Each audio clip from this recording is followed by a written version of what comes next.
welcome back to my channel, Pilates Chakras Tarot. This is going to be the January reading for birth number 1. So we are off to the new Gregorian year, and things are already heated up.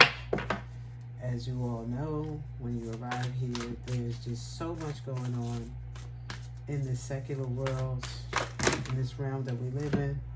Like these cards just flew out, very chaotic.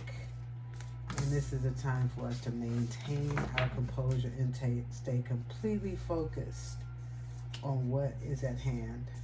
What is at hand for the creators? Birth number 1, those of you that are born on the 1st, the 10th, the 19th, or the 28th of April or May, that makes you a Taurus. So if you're returning to my channel, or if you're brand new to the channel, I am focused on the numerology, but I'm making it more ethereal by way of using a zodiac sign of Taurus. So this is specific to Taurus. However, you may look at it just for your birth number if you like. Maybe there's a message or something that's leading you here to my channel, but nonetheless, this will be for Taurus, those of you that are born on the 1st, the 19th, and the 28th of the month. Why do I use the birth number? Because the birth number focuses on the current, the now, what's happening right now. It doesn't look at the past. It may pique you or lead you into the future on your yellow brick road, so to speak. All right. This is to ultimately help support you in your current situations, current state of affairs in your own life, good, bad, or indifferent. Nonetheless, it will help answer any questions that you have. So whatever comes out, whatever resonates for you, please do take it and apply it to your current situation, and you will know what the answer is. You will know based on what you hear. All right, not going to take that just yet, but I will be taking the cards that are coming out now. So Spirit, please do give us a message for Taurus. Taurus, those with the birth number 1, born on the 1st, the 10th, the 19th, or the 28th. Right? The 2-digit numbers reduces to the number 1. So here you are. What is the message for January, starting off this new Gregorian year while we're in our winter months, getting ready for our solar return during the vernal equinox that takes place at the end of March, early April, in the sign of Aries, which is the first sign, the vanguard of the zodiac. And the message that comes out of the theme of your message is money. Money. And we do know this is the year of abundance. This is the year 8. This is the universal year of 8. So money is on the horizon, or anything with your money affairs. So finances, power, generosity, and abundance in this universal year. So kudos to you, number 1. And this is the card number 14, which reduces to 5. So there will be a change in the way of your finances, and change in the way that you give and receive in those finances. And let's get rid of the word of money and go currency. Okay, it's energy. Okay, the energy of fiat, the energy of what we call money, the fiat. All right, coins. What do you use as your currency? Because Taurus, you're very valuable. You're very valuable.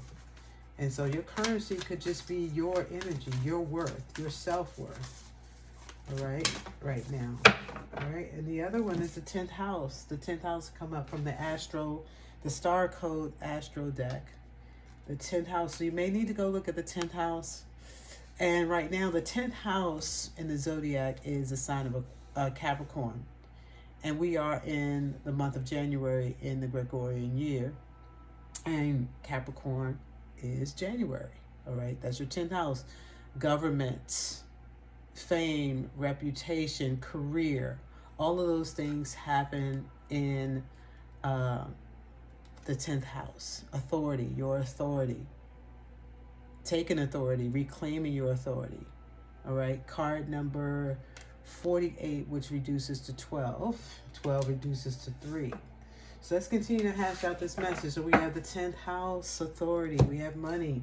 How you make money. How you make your fiat. How are you in your finances? Generosity and abundance.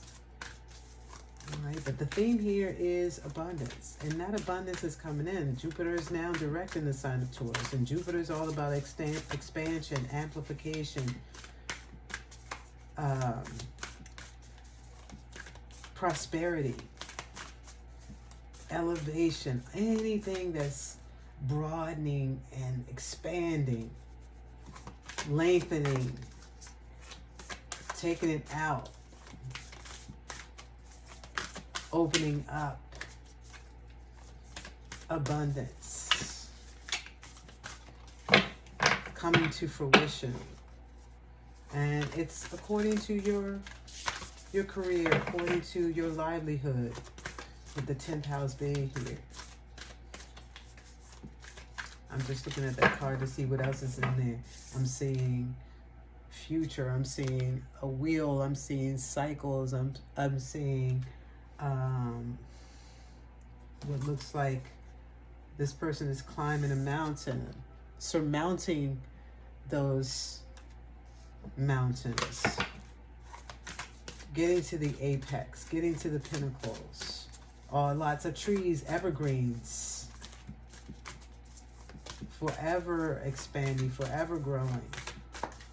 All right, windmills, I saw that. I'm seeing ragweed, or I also see the moon coming out of the darkness into the light, because there's a lot of light around that moon. And we know we've had lots of eclipses this in 2023, and we have another eclipse that's happening in the month of April during the vernal equinox. That's the last solar eclipse until 2044. So that's a big energy that's happening too. And you know that, and if you don't know, so the eclipse energy lasts for like 6 months. So we're still feeling the remnants of the eclipses that we've experienced in the last year or so. So there's a lot of powerful energy there. So anyway, let's see what else is coming out. And this deck is the Black Moon. Let's see what came out. I'm going to take this one that fell on the floor because it's only one. And it's the Yod. Another 48. Another number 3. Your destiny. This is your destiny to grow and expand, to be abundant. This is going to be your year, number 1. And that's a great way to start the entire zodiac sign out. Starting with birth number 1, the Genesis. How it's going to be for all Taurus. Thank you. Thank you. Thank you, thank you, thank you, birth number 1. And you know, let's go back to the purpose of the birth number, right? So I mentioned the birth number is about the now. It's about the current, what's happening right here, your state of affairs. And your state of affairs are more serendipitous. You'll find yourself being more successful. You'll achieve a lot more. You'll be more productive on those days, the 1st, the 10th, the 19th, or the 28th of the month. All right. And that's on a Sunday or a Monday, because the birth number 1 represents the sun. It was symbolic of the sun. And number 2 is symbolic of the moon. So Sunday and Monday. And because you harmonize with the sun and the moon, it's the yin and the yang. So it's a lot of harmony there. You are always moving in harmony with one another. So this Sunday and Monday, if the 1st, the 10th, the 19th, or the 28th falls on a Sunday or Monday, it makes that day more serendipitous. So if you're planning any of your state of affairs, if you want those days to show signs of productivity, success, achievement, plan on the 1st, the 10th, the 19th, the 28th, and if it happens to fall on Sunday or Monday, please, if you have control over that, please make your plans accordingly, because you will be successful. It's your destiny. And I am going to read from the deck in just a second. I just want to pull all the oracle cards here, and I just pulled the 3. So let me go to money real quick. Read quickly from the book on the money. Okay, and that is card number 14. So let's get to 14 quickly. And I may not read everything. If I'm satisfied and if Spirit tells me that's enough, you get the gist, then we will stop. And that will be that. So money, right? Give and receive abundantly. Honor your divine worthiness to be prosperous in all ways.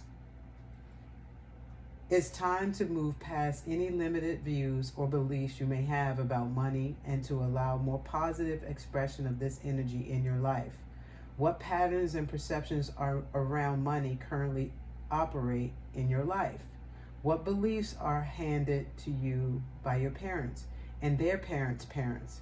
Money, like love, is about giving and receiving energy. Some people find it hard to give and show love. Others find it difficult to accept and feel worthy of love. The same goes with money. Are you generous? Are you willing and open to receive an abundance of money in your life? It's time. How would you feel if you had an abundance of money right now? What would you use it for? Who would you share it with? Does it make you feel anxious, worried, excited, or calm? Surprisingly, many people feel so overwhelmed with the power of money that they are frightened of it. Consider the ultimate life and person you came here to be. What beliefs and perception of money might that person have? Consider how this version of you will be a great steward of abundance for the good of all, and begin to walk in that path. So it is yours. And I incited that when I pulled that card. It just gave me that right away. Fish, and we know fish in the Bible represents multitude, or a huge a supply of money. Your money will be multiplied this year, in the year of the number 8, the year of abundance. So get ready for that. Don't be afraid of that money. Don't be afraid of start now. Maybe even journal about what would you do with the money that you're going to receive. Who are you going to share with? And also be willing to give and receive and share with others as well. So number 48 from the Star Codes Astro deck. So let me go to 48 real quick and see what Spirit wants me to share with you, in addition to what I've already shared about the house, the 10th house, the house of Capricorn. Also is ruled by the planet Saturn. Don't forget that. Saturn is the planet of karma. If your chart were a village map, the 10th house will hold the courthouse, the government seat, and the public face of your work. Here is the arena for your most public self, your relationship to authority figures, and your role as a leader. The action. You are being asked to step up and take on the next level of personal authority.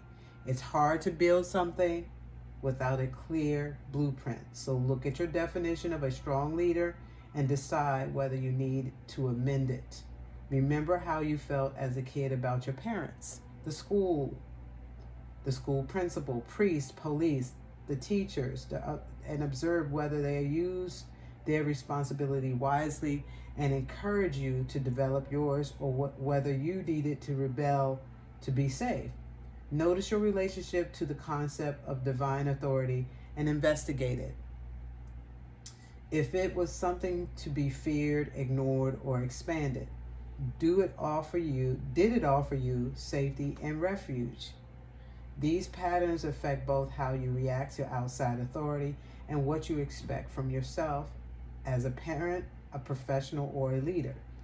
Sort between the traits that work and those those not worth emulating.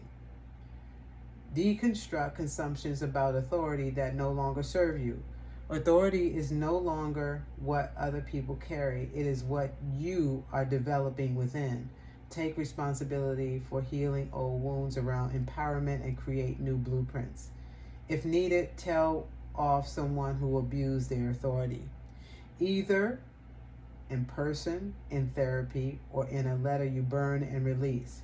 Get the training and certification you need. Create a mental collage of good role models, people who lead in a way that empowers others.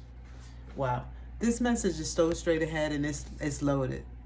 It's packed full of what does resonate, what doesn't resonate. You know, you get to choose. So there's a lot of you here that have different things going on in the way of how you feel about your job, about yourself, your government, about your parents, family life, growing up, your municipalities in where you live. You know, there's a lot going on in the way of that, in the way of politics, and also your reputation. So take it as it works for you and as it resonates for you. All right, and then lastly, I'm going to go to the Yod. I think the Yod is very poignant. I love that card. I read that the other day for someone, and it was powerful. So I'm not going to try to memorize it at this point, but I do, because I just want to read it for you to see if it resonates different for you and for me. All right, so your destiny. A person often meets his destiny on the road he took to avoid it. The ancients believed that the Yod was an area of fate in the chart and not a particularly favorable one. Also called the Eye of God or the Finger of God. The Yod is a peculiar astrological configuration in the chart. It is a triangle formed by two planets 60 degrees apart, while both are 150 degrees from the third planet. This creates a thin pie-shaped aspect. The Yod configuration is linked to the Hebrew alphabet. Yod or Yad is the 10th letter. Wow, is that interesting? This is the 10th letter of the Hebrew alphabet, which has mystical implications signifying the omnipotence or omnipresence of God, and often denoting humility because the energy is locked in that triangular configuration, causing matters to be fed or fated, and often difficult, but not without their rewards.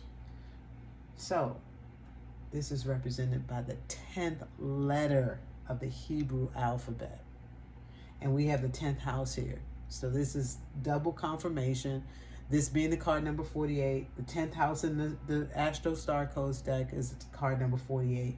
So it's this double affirmation. And hopefully it's giving you an idea on how you relate to your money. How do you relate to your finances, your power, generosity, and abundance? Okay, I'm going to continue to read though. Let me finish. Yod configuration is influential and implies that there is a disruptive force at work.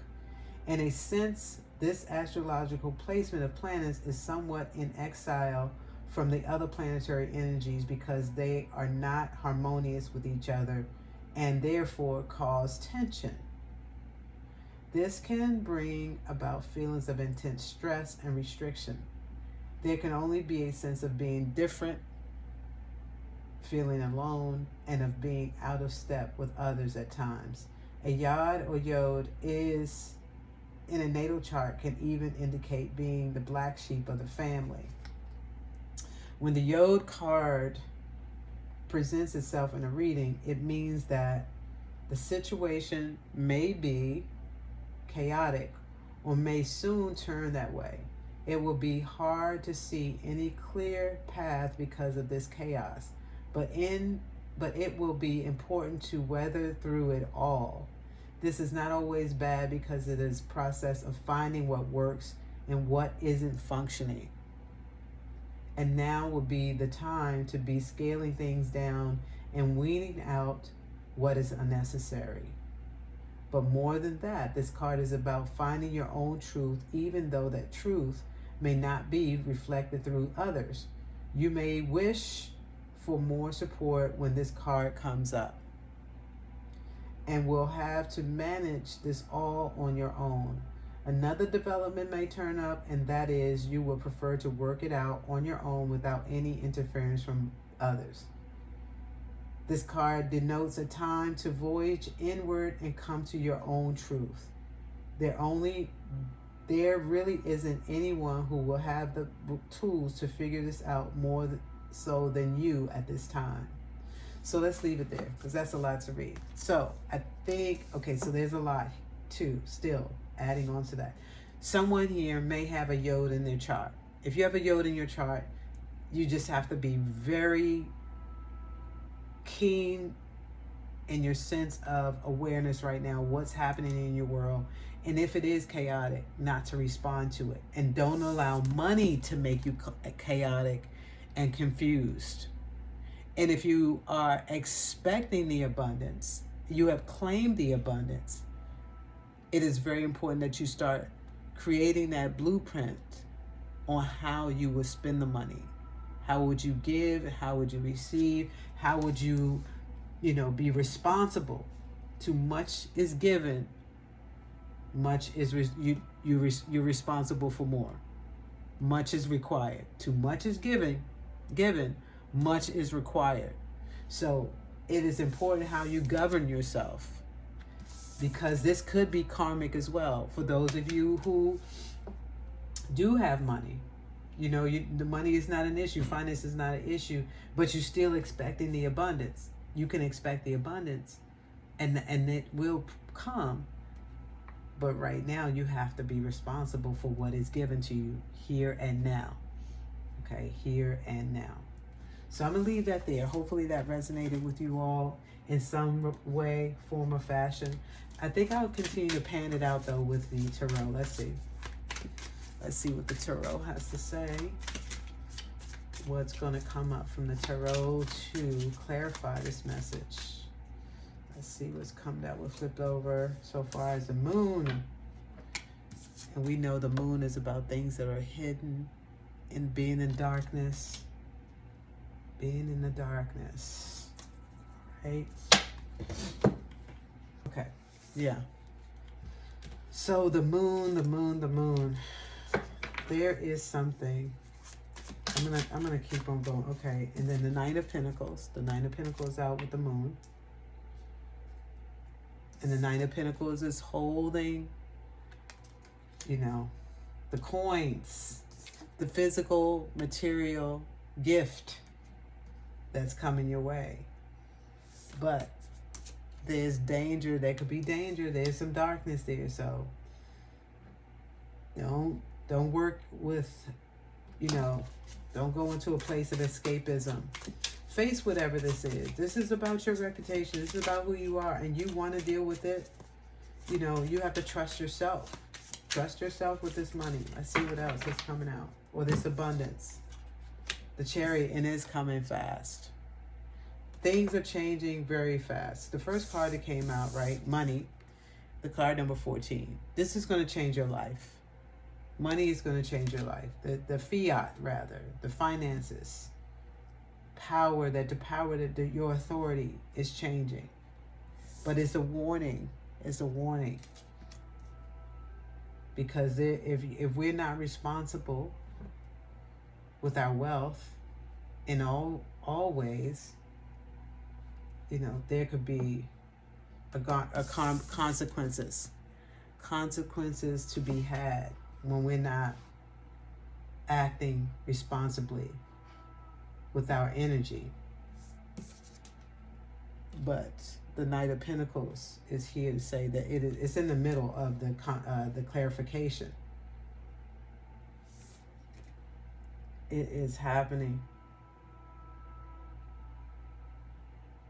I like these cards. I love the simplicity in them. It kind of calms down that chaotic energy, especially since it lands between the two tarot cards here. It's coming fast, so it's about being calm, but also being confident. I mean, he's not cowering on that horse. The horse is like a show horse, beautiful, thoroughbred, So you are that thoroughbred because you are the lead. You are a leader. It's clear. You're the leader of the pack. Number one, you're a creator. You're a leader. You're ambitious. You don't like restraint, and you're not going to be restrained. It's coming in very fast. Whatever you profession you're in, you rise to the occasion. So you're going to rise to the occasion in all of this. You're going to rise to the occasion. Whatever it is, if it's in your home life, your professional life, your romantic life, this is your responsibility, and it's asking you to take responsibility. Right, and then last message from the, let's see what deck I'm using right now. It's the Oracle of the Unicorns. I love this deck for. Turn that over. For the final message. Final message from Spirit for those who are born on the 1st, the 10th, the 19th, or the 28th of the month. Let's take those two because I like what I'm seeing already. The card that I thought of, I just said you're the leader. Leadership has come out. Step into your leadership, share your message, inspire and empower others because you are that power. You will be given much power, as it says on the money card. You will be given a lot of power. Your energy is powerful. You are a vanguard. And it is that horse, right? That show horse, that beautiful thoroughbred. You are that leader. You are that thoroughbred. Step into your leadership. Step into your power. In this in this abundant year of 8. And then the other message lastly, patience. Pause before you take action. Trust that divine timing is at work. Be patient and play while if you wait. Yeah. But when you play, be responsible with your play. And be patient. So number one, the creators. I hope this resonated with you. I think it's a very powerful message. I think that it gives you gives you a lot of focus for the now, for the future, all right, to prepare for this abundance, this gift, generosity. It talks about giving and receiving. Don't forget to give when you receive. And don't forget to be an open receiver. When you deny your blessings, you're saying I don't deserve it. And when you tell the universe you don't deserve something, it can be taken away or not even come your way. So don't deny yourself either. Don't deny yourself, but please do be responsible. All right, number one, I salute you. Peace.